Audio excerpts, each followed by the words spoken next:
Hello, everyone. I think we are live. So very happy to be here. We are a little bit, let's say, on a surprised because our dear Stevan is in the background, but has probably another meeting currently still for his work. So let's hope it will finish soon and he can join us as soon as possible.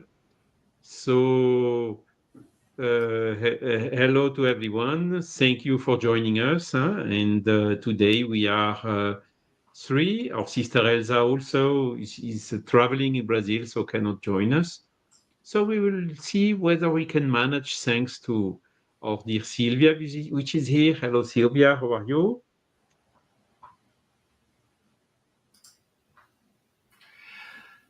Silvia, you are on mute, my friend. You are on mute, yes.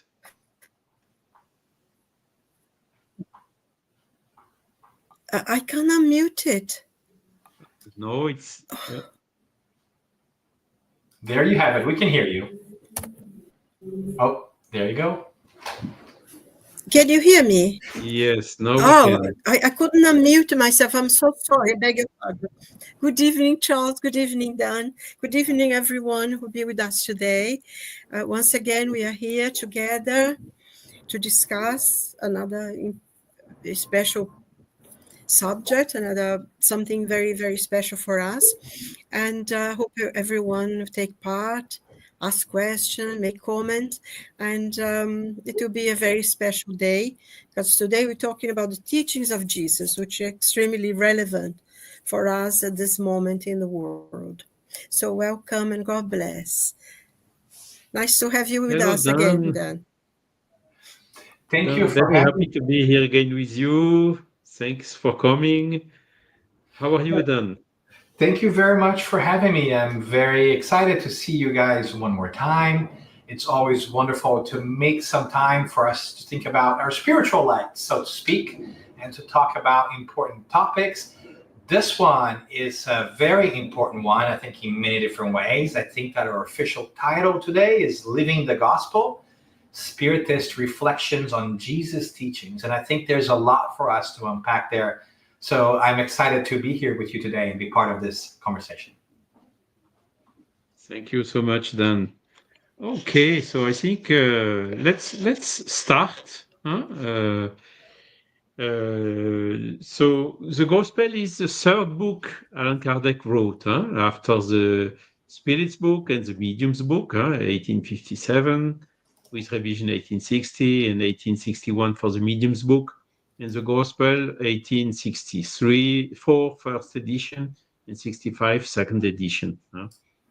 So, Dan, what can you tell us about basically the objective of this book? Why did Kardec write this book and entitle it The Gospel According to Spiritism? Is it really about only the Gospel, or is it more than that? I absolutely love that question. I think that is a really great way for us to frame a conversation, right? So in the Western Hemisphere, we talk about the gospel being really the work and the words of Jesus. And where do we find the gospel? We find the gospel in the Christian New Testament, right? Which are those 27 books that we find. 4 of them are actually gospels. They're called gospels. Gospel of Mark, Matthew, Luke, and John. The other ones, there's some letters and so forth. But there has always been an interesting perspective because sometimes they contradict themselves. They have wonderful information. Now, the gospel according to Spiritism, it really is also a masterful work, a companion to the Gospels, I think, in the New Testament, in the sense that it helps us re-understand or better understand the gospel of Jesus under a more encompassing light that Spiritism brings to our perspectives.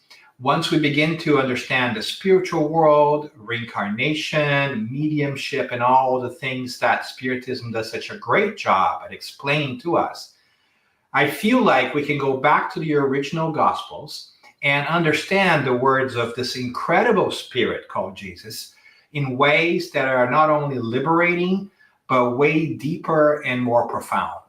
And I think that's something that's really needed for our days, because in many different ways, I sometimes joke around with people, and I think that people may misunderstand me when I say this, but I'm going to say this anyways. I think that Jesus has been kidnapped by our modern culture, right? I think Christians sometimes, or organized religion sometimes, have made an image of Christ, of Jesus, that is very different than the one that I have come to understand because of my understanding of Spiritism. And so I would very much love to bring Jesus into the modern world and take him away from his captors, right, that have kidnapped him to serve agendas that are not necessarily what I think Jesus was all about. So the Gospel According to Spiritism, this wonderful work that Kardec brought to us with the help of course, of the enlightened spirits, is an explanation of some key passages in the New Testament under this more encompassing light that we've talked about. When we bring reincarnation, mediumship, and all this knowledge that Spiritism has made more clear for us to these passages, we learn in a much more profound way, I think. And specifically, a lot of that book is focused on the Beatitudes, right? Blessed are so. So this, every chapter in there sometimes is a whole explanation of one sentence. So you can see how profound and how beautiful Jesus' teachings are, even though we only explore a small section of the New Testament in this wonderful book, The Gospel According to Spiritism. But I find The Gospel According to Spiritism to be a fantastic book that we can go back to over and over again to better understand this large perspective. And hopefully when we do that, it will train us to look at the New Testament and all those wonderful teachings that Jesus left us 2,000 plus years ago in a more broad and fulfilling way. So I find this book, Charles, to be a great way into learning to see Christ differently, take him off from this perspective that we have seen before that have been given us to us by organized religion, and begin to really consider him as an incredible spirit who has come to show us how to live more fulfilling lives and point to the idea that life does not end with the death of the physical body. Thank you, Dan. There were some questions I wanted to ask you in complement, but you answered to most of them already. Just one. So according to what you are saying, I understand that the understanding coming out of the gospel according to Spiritism is that Jesus is not God. Is that correct? That is correct. That's how we see it for sure. Jesus is not God in our perspective. And we can tackle that in many different ways, and we can even use the words of Jesus himself in many times. This belief that God is Jesus is something that has been conflating our theological thinking for a couple of centuries now. But I think that you will find that there's more mentions in the New Testament about Jesus not being God, but being subject to God, than of him poetically saying that he's aligned with God. But for us, Spiritists that understand this in a slightly different manner, perhaps than most traditional Christians would, for us it's clear that Jesus was an incredible messenger sent by God, and what we call a perfect spirit, a spirit that has achieved a level of evolution that is really hard for us to fathom sometimes and comprehend.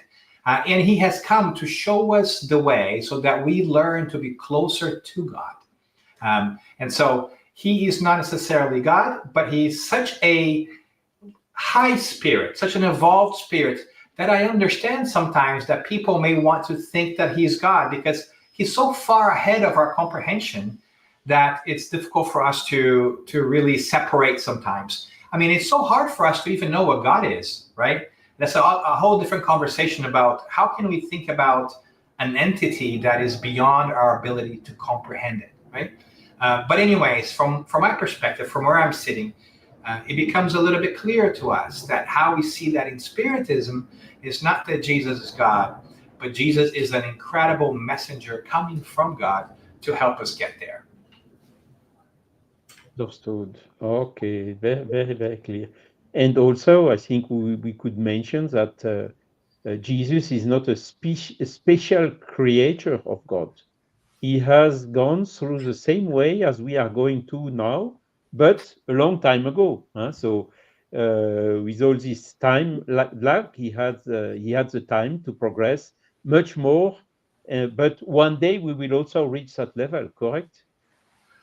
That is true. Sorry, I am distracted by my very cute kid running behind me here, trying to squeeze and not be in the frame so he can get his computer. David, you can just get your computer. It's okay, but Don't need to squeeze. He shouldn't worry. No problem for us. He's a very thoughtful young man, so I appreciate that very much. So, but sorry, can you repeat that question again, Charles? I was trying not to laugh as he army crawled behind me. There he goes. So I was saying that Jesus is not a special creation of God. He has been created like we have been created, but a long time ago, much before us. So he had time to progress until this level of perfection that we will also reach once. For me, it will be very, very long time, but one day we will reach that level, correct? Yes, indeed. And I think that brings us a lot of hope and a lot of aspirations, right?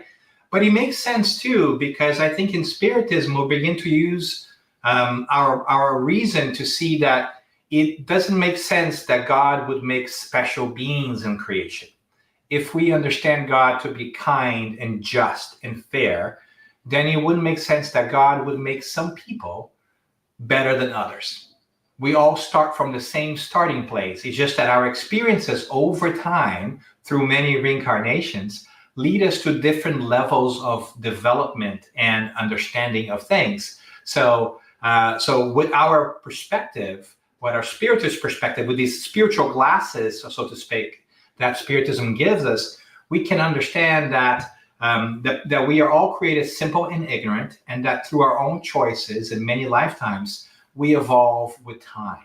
Now, because we were not created at the same time, like Charles mentioned, then it also makes sense that we will develop in different speeds, right? So Jesus has been on this a lot longer than we have, we think, and has gotten to a level of evolution that is really difficult for us to understand. But absolutely, so it's also very beautiful in many different ways, because then everything that he taught us while he was here on earth is things that we are going to be able to do and understand too. And he said that in his many passages, right, in the New Testament, where he says, everything that I have done, you will be able to do as well. So there is a clear sense of he's trailblazing for us. He's telling us what our future will look like when we get to that level of development. And to get there, we really must pay attention to the idea that we are way more than meets the eye. We're not just this physical body. We don't have just this life. And I think that if you boil down his main teaching of the whole story that we hear in the New Testament, is that he was crucified and he came back to show us that life goes on after that. And I think that is really reassuring for us too, because our lives are going to go on after we leave our physical bodies behind. So Spiritism really gets us to ask, what does that mean? How will I live after this life? How should I change the way I live today, now that I know that my spirit is immortal and I will continue to have many lifetimes? And opens wonderful opportunities for us to have conversations such as this one, to try to find ways that are meaningful for us to live meaningful and fulfilling lives now, that will add not only to who we are today, to the world, but who we are going to be tomorrow. Perfect. I think it's crystal clear. Yes, I would maybe just add that an important point here about Jesus and about the Gospels, because at the first paragraph of the introduction of the book, so really at the very beginning of the book, Kardec is clarifying that in the Gospels there are 5 different types, parts. He's quoting the events in the life of Christ, so historical part, the miracles, so he already engaged in interpretation of the religious leaders, the prophecies, then the words taken by the church on which they base their dogmas, and the 5th part is the moral teachings. And Kardec is clearly stating the first 4 have been object of controversies. Okay. However, the 5th one, the last one, has remained constantly inviolate. So it is really the basis, common ground where all the cults may be united, the flag under which all may gather whatever their creeds are. Okay. So I think this is also an important point. It's the title of the book is, of course, The Gospel According to Spiritism, because he takes the gospel, which was so strong in the culture of the 19th century in France, that where there was still poor information about Orient and about the other religions around the world. So that's where it comes from. But what's very important is maybe it should have been put another title, which would be the universal moral laws or moral teachings according to Spiritism, isn't it? So much so, and I would love to hear Silvia's perspective here too. But in the very book, right, in the Spirit's book that starts it all, we get a very clear message when we ask the spirits who is perhaps the best guide and model, and the spirits say Jesus. But they are also quick to say that he's not the only one, right? And that it also makes sense that as God cares for us, because God is not Jesus, right? God has sent us, that he would also send many different messengers over time to teach this universal moral laws that Jesus made so clear to us in many different ways. So I think that makes complete sense. And I think that is a challenge that in our world we should bear in mind, which is if you're really looking for these universal moral laws, which I find so aptly displayed by the life and teachings of Christ in its essence, I would also do well to open my eyes to different messengers of spirituality that bring those lessons to me, independent of where they come from, right? So many times we say that there's a very big Christian vein in Spiritism, but it's not limited to our perception of organized religion. And that's one of the things that we try to do away with, is to break that organized view and really go to the core, to the essence, and embrace everything out in the world that is good. And Silvia, please, a quick question to you. All these teachings about these moral laws, which are coming out of the gospel, that Kardec he made the quotes and so on, the examples also given by Jesus when he was living here 2,000 plus years ago, are these moral laws in the book Gospel According to Spiritism? I'm sorry, I didn't quite get the. Sorry, can you hear me, Silvia? Oh, it's frozen. I can hear you now. You seem, it comes and goes, your voice. Sorry, I'm trying to. I'm so sorry. Can you please ask the question again? Because you disappeared for a while. Everything went frozen. Sorry for that, Silvia. In a very simple way, are these moral teachings that Kardec gathered in the Gospel According to Spiritism something theoretical or something that we can apply in our practical day-by-day life? Well, I think I think that's the whole thing. One of the important things I find with Spiritism and the Spirit's book, the Gospel According to Spiritism, is that it's explained to us many things that maybe in the Gospel is not so clear. So it does, and they bring the explanations for that. I think every single thing that Jesus said, we can apply to our lives every single day. I can't think of anything that is not relevant. And I think it's very, very important to understand the lessons, because, as pointed out, Jesus is not God. Like some people said, God is divided, but the Spirit teaches us that actually the first question of the Spirit's book, in which Kardec asked, what is God? And the answer was, God is the supreme intelligence of the universe, the first cause of all things. So this shows that God is not divisible, is not a woman, is not a man, is not a creature, is an intelligence, pervades the whole of the universe.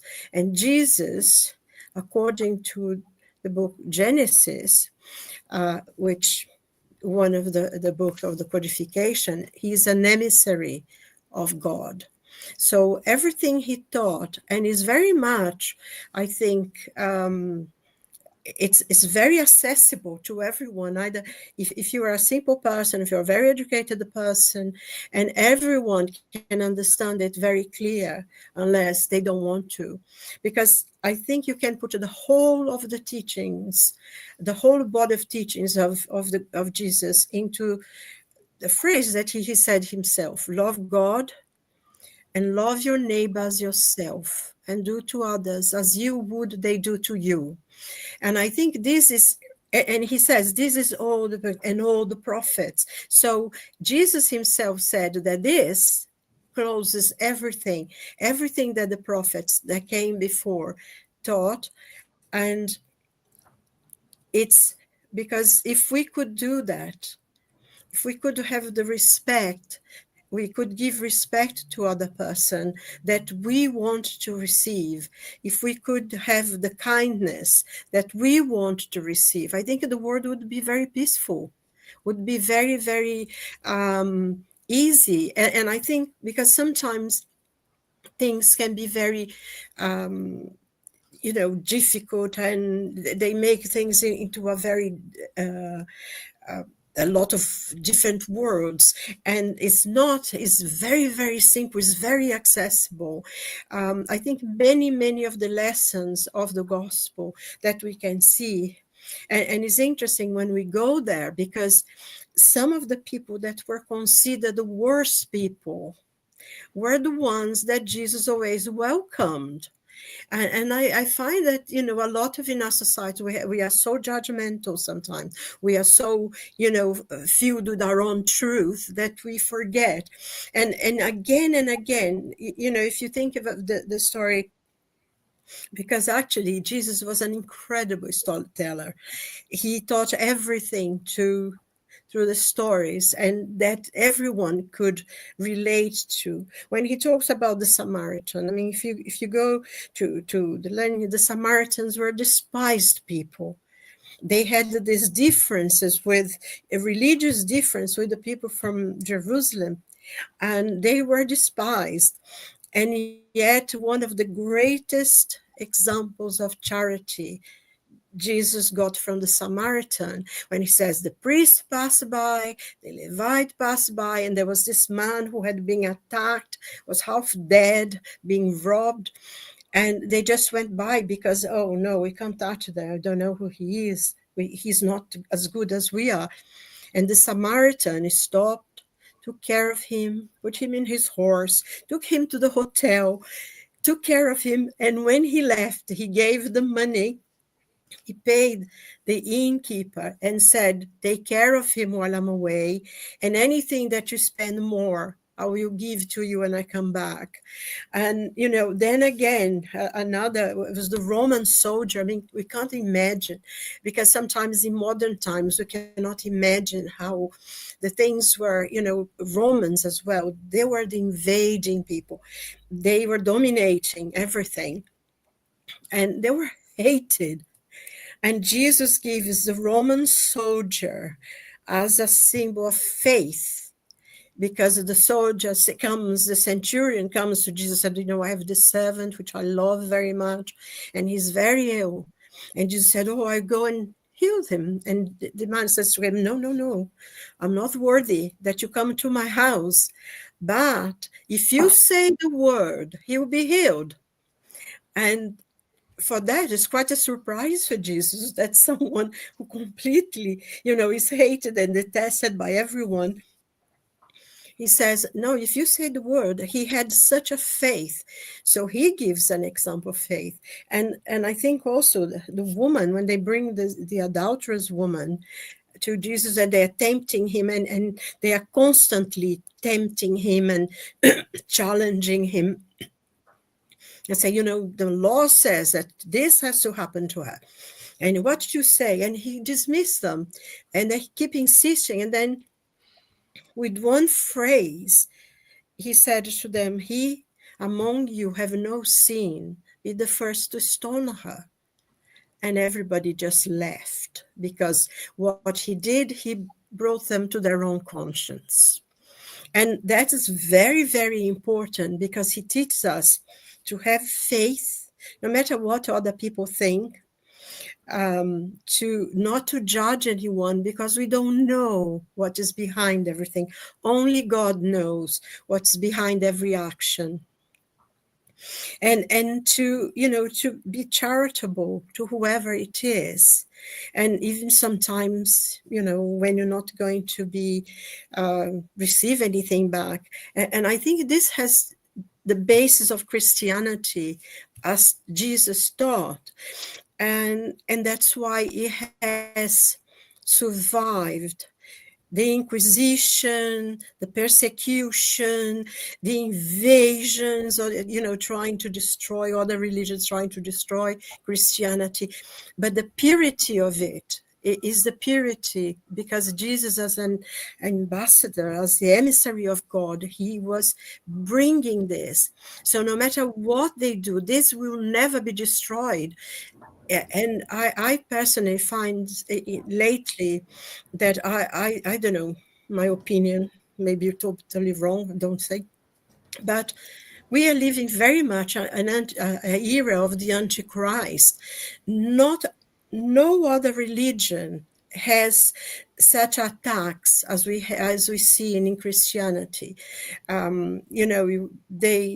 We've seen lately people putting Jesus in uniforms of demons, as if he was a horrible soldier of hate, which he wasn't. Then you see him in different figures because he belongs somewhere else. Everyone is trying to get hold of him.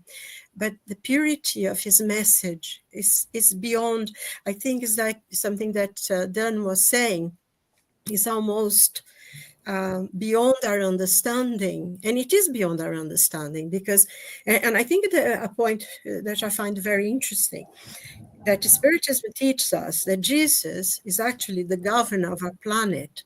He is responsible for all of our lives. And this started when this planet was beginning to form, the solar system was beginning to form. And to him, we know there are other planets as well, but the Earth is his responsibility. And when you think that the Earth started about 4.6 billion years ago, Jesus was already a Christic spirit. He was already one of the elect. Those spirits who know God, we cannot imagine, how he must be now. And yet his message is accessible, even though he's this incredible spirit of light and the spirits who know God. His message is for every day. Sometimes sometimes I'm saying, I'm making a comment about something, and then I think, no, Jesus says not to judge anyone. I don't know them. I don't know their hearts. So we think about those things. The message is there, is accessible to us. And it's very interesting, because I'm just reading as well this book for Joanna de Angelis, Jesus at the present time. And she talks about the world as it is now, and what the influence of Jesus' teachings has as a doctor, as a psychologist, as he knew the heart of man. He knew what we are thinking. So all the answers that he gave, and even sometimes in traps, because they were constantly trying to trap him, with the coin, who do we pay the tax to, which was a big issue as well at the time. And he said, what's the image? And he said, this give it to Caesar and give it to God. All those things are still alive now in a thing that he taught us is relevant to our day-to-day lives. I can't imagine, I cannot imagine. I pray and thank him every day for so many wonderful things that I have, and some of the difficulties that I have as well, because that's how we learn. So I think it's a very long-winded answer, but I think he's everything. For me, Jesus is everything. He's the one I go to when I'm sad. He's the one I go to thank him when I'm happy. He's relevant to everyone if we just see the purity of his thoughts, and what he taught us. And he's ever present in our lives as well. Because I think, as Dan said as well, he came back to say, I'm not dead, I'm alive. And he lives in us, I think, So that's what I think. Thank you so much, Silvia. I think it's really a lot of emotion we can feel into your words through this admiration of Jesus, not mostly because of the teaching and the example he gave. That's really absolutely outstanding. I mean, it's guided model. Question 625. You told Dan Assisi. So it's really we know which route, which direction to go, even if the way is still quite long to get there. But we know at least which direction it is. But Dan, coming back to you, do you have some practical examples of day by day, whether with you or people where the gospel is really bringing a lot of help in order to put the life in order, or to solve the difficulties, to overcome the difficulties we have in life? Ooh, there's so many. And I think that is the challenge of our times is, can we break the veil and pierce this patina of history that we have given to these books about Jesus, like the New Testament, that we think that they're so old and they are not relatable. I find the stories to be incredibly relatable and very pragmatic and practical for us, if only we know how to see them with modern eyes, right? So I think that there's wonderful stories in there. I think that Silvia alluded to something that is really beautiful for our times today when we're struggling to deal with people. Jesus went everywhere and talked to everyone. Even his followers, for instance, were, the 12 apostles. They had different backgrounds. We had fishermen. We had tax collectors that used to work for the occupying forces. They were not very well liked at all, right? We had young people. We had older people. And of course, because of the culture of the time, we read mainly about men, but we also see Christ Jesus surrounded by many powerful and impactful women to whom he talked on a regular basis, whether it's Mary of Magdalene, where is Mary, his mother, and so many different, Martha, Ruth, there's so many different others. So I think that one wonderful message that I see in his teachings is that he related to everybody in many different ways. And I think that's a lesson that stays with us, right? I, for instance, think that even in those times, he was a very powerful figure in cutting across the perceived limitations of our social customs to tell us that everybody belongs, because he talked to everybody. He talked to the Jewish, to the Romans. I am reminded, for instance, a beautiful story. One of my favorite stories in the gospel, which is in the Gospel of John, is the woman at the well of Jacob's well. But I don't think you remember that when he goes over there and he asks the woman to give him water. And it's a big shock for her. First of all, because men would not normally talk to unassociated women that they did not know, right? And also because she was a Samaritan, and there was this difference between, being a Jew and talking to a Samaritan. So he's breaking all kinds of protocols on that conversation when he asks for water, as is to show us that we should also break this sense of social status, society, perception, gender inequality, and just embrace everybody else as the immortal spirit that they are. And I think that is, for instance, a very pragmatic lesson that we see in our lives nowadays. We should be engaging with everybody.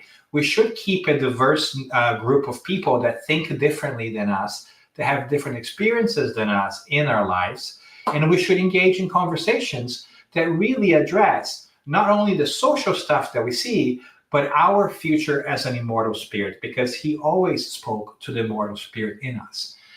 He was very kind. He had a lot of tolerance to other people. And I think that is really something important for us to see his actions and hold on to his actions, and not what other Christians tell us that we should do, right? We should go back to the source and see how he behaved. And so in many different ways, we see wonderful stories. We see stories of him talking to people. We see stories of him feeding people when they were hungry. We see stories of him taking his time to heal people that were painful, to talk to people who were abandoned, to talk to people who would not be accepted.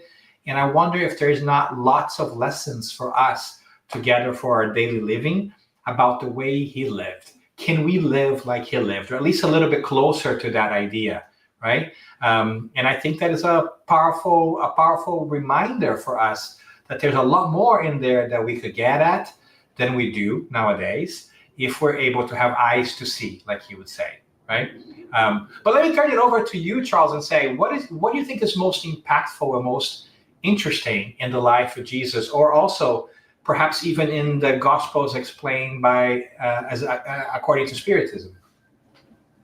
I mean, indeed, there are a lot of. I have been educated Christian, Catholic, but really, when I was starting reading the Gospel, I did not have the conditions to understand. And then when I went then to the priest or whoever, can you please explain me better what this is? He often gave me explanation that I couldn't understand either.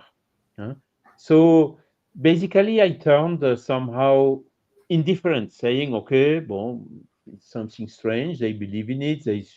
They are apparently doing good with all that. So why not? But for me, it really doesn't answer to my fundamental questions." And really, when I read the Gospel according to Spiritism, there really I could understand who Jesus was, because as per the Catholic teaching, the Trinity is, you have the Father, the Son, and the Sanctus Spirit. So for me, it was something absolutely ununderstandable. And Kardec brought it so clearly, all these things which were wrong interpreted, or interpreted in a really unlogical and hardly understandable way, were brought in such a simple manner. So that was really what was helping me a lot. And the fact also to see that this constant relation between the teachings that Jesus brought and his own application, giving the example, leading by example of the teaching he brought, that was also something that I could not perceive from the Catholic education. So I would even say nowadays I'm more Christian than I was when I was Catholic, because I can understand much better all these teachings. And there is another example. I when I first read the Spirit's book, I thought, okay, spirits are existing. I have a soul. the soul will survive after the death. It can communicate with the living. But the reincarnation, shall the soul reincarnate? How can that be? So another complicated question. And reading the Gospel according to Spiritism with a correct interpretation of some of the teachings Jesus brought, showing clearly that he was talking very clearly about the reincarnation itself in several episodes. So there is a whole chapter in the Gospel according to Spiritism about this. Nobody can reach kingdom of my Father without being born again. And there very clearly we can see several parts of the Gospel which are clearly, where Jesus was clearly mentioning the law of reincarnation as being a truth. So I had hard time to understand, but why did the Pope and all these bishops and whatever, why don't they teach about the reincarnation? And then, okay, resurrection, understanding a little bit better the history, this concile of Constantinople and Niceo, where they shifted this teaching away, replacing it through the resurrection, which is also something which scientifically has absolutely no means. Reconstitution of the physical body, atom by atom. I mean, okay. So it's really something which brings the clear, logical, rational, philosophical interpretation of this teaching of Jesus and enabling us to understand it as it is written on the cover page of the gospel itself. Unshakable faith is only the one who can see face to face the reason at every epoch of the humanity. So this shift between the blind faith to the reasoned or the rational faith. I have a lot of admiration of the people who can have a faith just by reading, okay, you have to believe, so I believe, full stop, even if I don't understand. I'm not capable of that.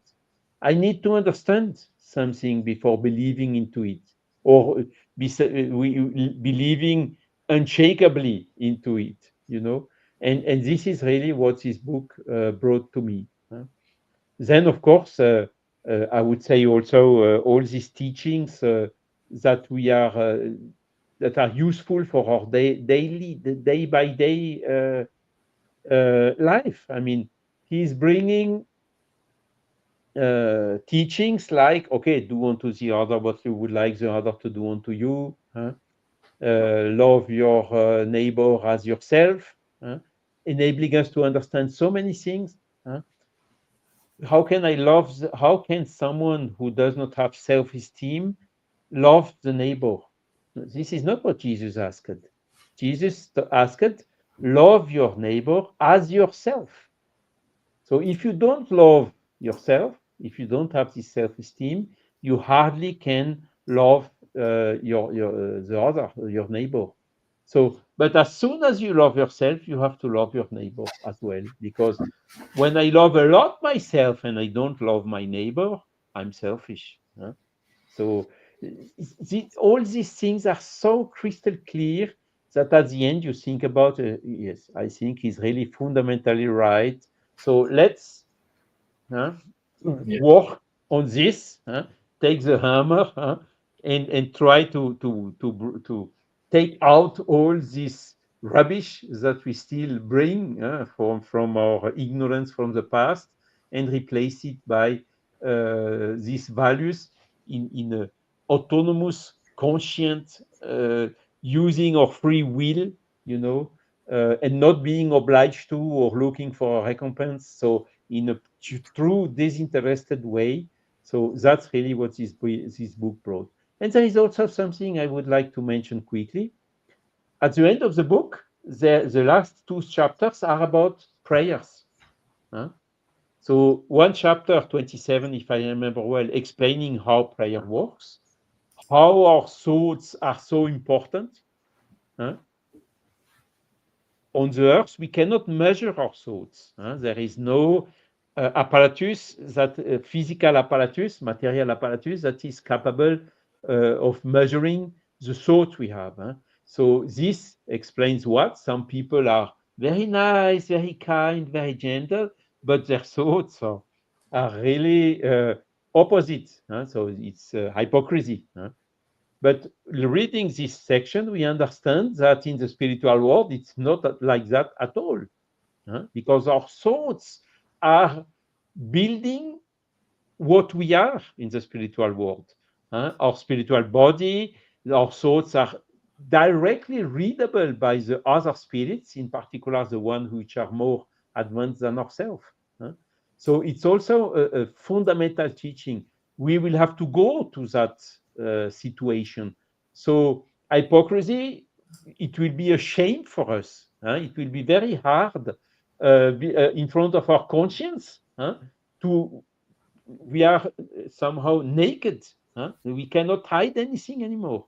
So let's train from now to be like this, to having nothing to hide, to be open, direct, fair, without second hidden intention and whatever. And the last one, maybe before giving back to Silvia, is about money. The money, the material stuff. So it's a tool. We are incarnated in a material world, so we need to eat, we need to have a home, we need to protect us, and so on. So we need to work to gain that. Okay, but the day we will die, we will not take a single penny and a single atom of our physical body with us. We go back, leaving all these material things here. So this enables also to understand that all this material stuff and the money shall be used for what we will keep when we will go back, and it will come sooner or later, which is our soul. So we really shall use the opportunity of the incarnation for the evolution of our soul. And when I look what's happening on the world, you have people, they are encouraging wars to dominate, to have power, to take what is from the other. It's a lot of people dying just because he wants to impose his way of seeing, or he wants to take the richness of the other one. I mean, okay, we had that in the Middle Age, we had that in the 19th century, this colonialist approach and so on. But today, how can that still be like this? What are we waiting to react against those things and say, stop, enough, let's go to another model for our humanity, because this one is definitively not sustainable. And this, you see, this type of reasoning is based on this basic moral, universal moral teaching, which Jesus brought, which were wrongly interpreted, wrongly understood, and which are now dramatically clarified in this book of Kardec. What do you think, Silvia? Right or wrong? Yes, it's there's so much. I just think that when I first started studying about Spiritism, in chapter 12 of the Gospel according to Spiritism, that he talks about part of the Sermon on the Mount, love your enemies. And I think this, for me, was one of the most interesting, because he says, if the principle of charity is to love one's neighbor, then to love your enemies is sublime. But then he goes on to explain about that for the word love in this sense, that we cannot love an enemy. We cannot love someone who creates the terrible, makes you suffer, or that you cannot trust, someone that, done something really bad. But what he says, you need to, you cannot love them, because he says physically is not possible for us in the stage of development that we see, moral development. That's what I mean. He says here, you cannot show friendship to someone that is going to abuse the situation. But then he says that it is the diversity of those feelings. So we should really, we cannot love them as we would love a friend, but we do not wish them any harm. We do not, curse them or wish them something bad, or if something bad happens to them, we don't feel happy, pleased that happened. So I think for me, it was one of the most important lessons, I think, that I learned in this book, in the Gospel According to Spiritism, because he gives us this explanation that physically is not possible to love an enemy, but you don't need to provoke something nasty. You don't need to wish them harm. You don't be happy if there's something happens to them. And I think they say something that I find very important, to leave the door open for reconciliation. If the person comes and, you can. But on the other hand, he also says, if they abuse it, then it is okay that you move away from this person. And I find that very, very important here in the Gospel According to Spiritism, because sometimes, say, no, you have to love your enemy, and you can't love your enemy. It's impossible. And the way he says it's physically impossible. But not wishing them any harm is already a step forward, I think. And eventually we will, because, we progress. But I also think that in chapter 6, please, everyone who's listening to us, get hold of the Gospel and read it. You will love it. For me, it's something that I always go back to. Actually, I have my Gospel here, and you can see it's falling apart. It's all connected, stuck with clips and everything. But because I read it all the time. And something I always go to, and Christ the Consoler, when Jesus says, "Come unto me, all ye that labor and are heavy laden, and I'll give you rest. Take my yoke unto you, and learn of me, for I am meek and lowly in heart, and ye shall find rest unto your souls. For my yoke is easy, and my burden is light." I always go to this. I find it such a consolation, when something happens, and you're especially living away from your family, and, you're quite alone sometimes when difficult things happen. And I always go to this, and I feel consoled, and I feel comforted, and I feel supported. I always go to this whenever I have. But I think one thing that is very important as well for us as Spiritists, here they say is the promised consoler. In John's chapter 14, 15, and 17, and 26, Jesus said, "If you love me, keep my commandments, and I'll pray the Father, and he shall give you another comforter that may abide with you forever, even the Spirit of truth, whom the world cannot receive, because it seeth him not, neither knoweth him, but he shall know him, and he dwelleth with you and shall be in you. But the Comforter, which is the Holy Ghost, whom the Father will send in my name, he shall teach you all things, and bring all things to your remembrance, whatsoever I had said unto you." So this is Spiritism, was already promised by Jesus, that this knowledge of the Spirit would come to us at a later date. I find this as well very comforting. Especially, there is still quite some ignorance about what Spiritism is and everything. And this is a comfort that, we have. This knowledge is there for us to hold on to and to sustain us in difficult times. What do you two think? Dan? So there's so much that we can talk about when it comes to Christ, right? To Jesus in general. And what Silvia shared is just a tiny little piece of it. I think what Charles said also speaks to the soul of it. But at the end of the day, it's also because I think we're coming across our time is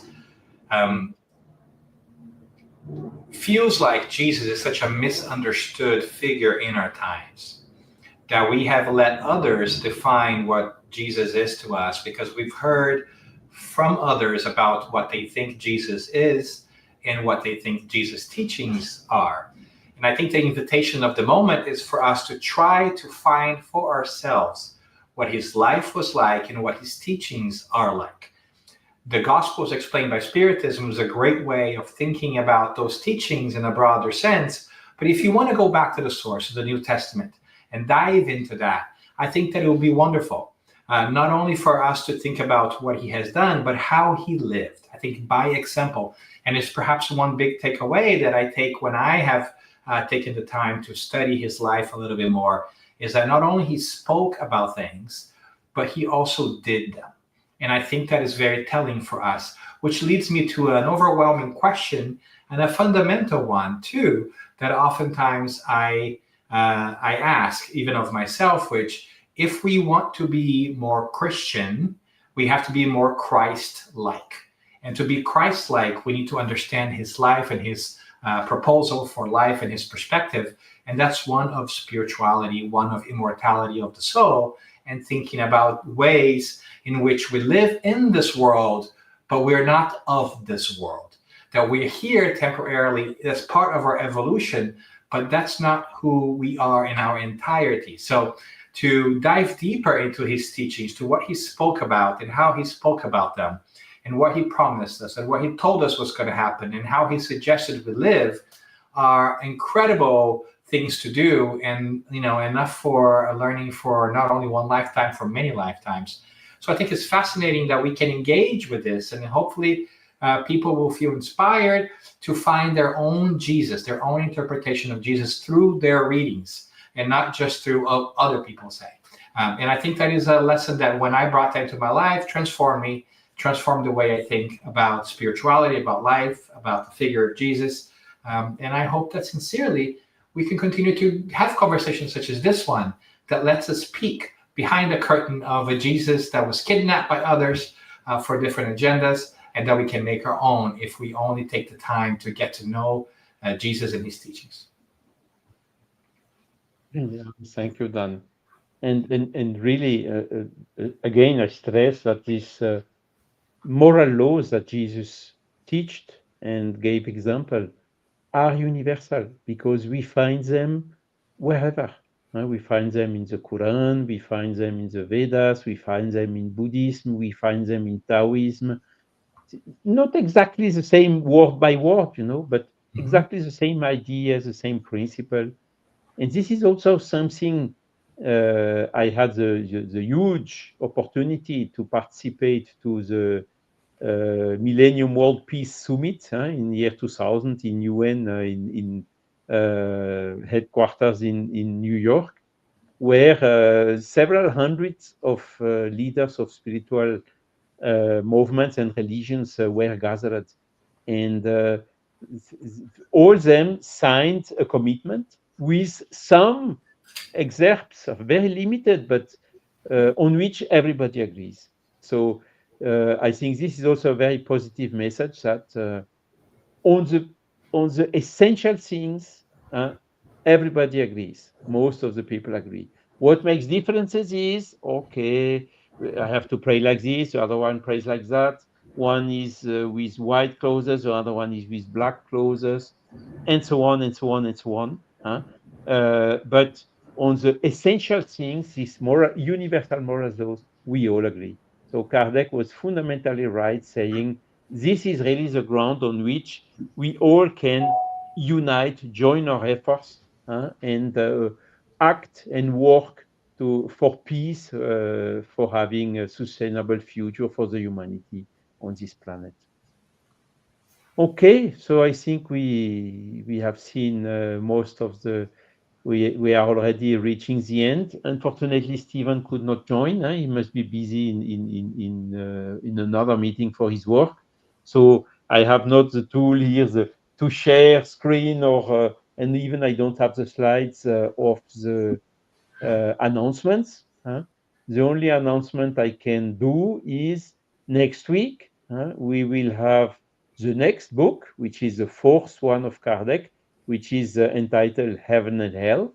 So we will talk about life after death, justice, consolation, and spiritual progress. And our special guest next week will be our dear friend Munir Guariba, that came from time to time already for this to this spiritual light mission.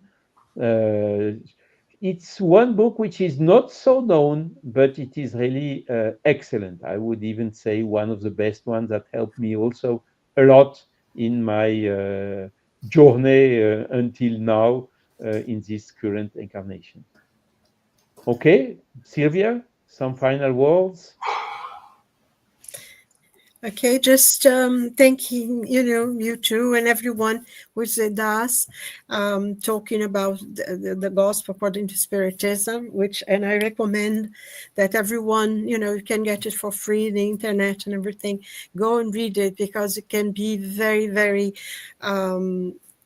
consoling and sustaining in difficult times, and give you a lot of explanations about life and how we can be, and the moral laws, as you said, brings us closer to each other and to God. So have a lovely Easter. May God bless you all. And these special days that's coming up. So have a blessed Easter, and may God bless us all. Thank you, Silvia. And thank you also to Realia, which was with us, to Lori Mortarulo, to Pat K, to Lou VM, to Ahmed Abad. Thanks a lot for joining us. Again, happy Easter to everyone. Easter is a special period also where a lot of things happened historically with Jesus. Okay, it will be a pleasure to meet you again next week. And Dan, thanks a lot. Thanks a lot for being with us today. All the best. Have a great week.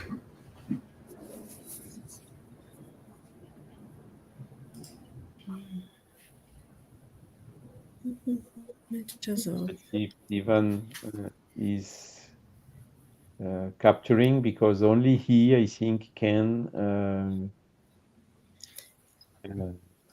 stop the.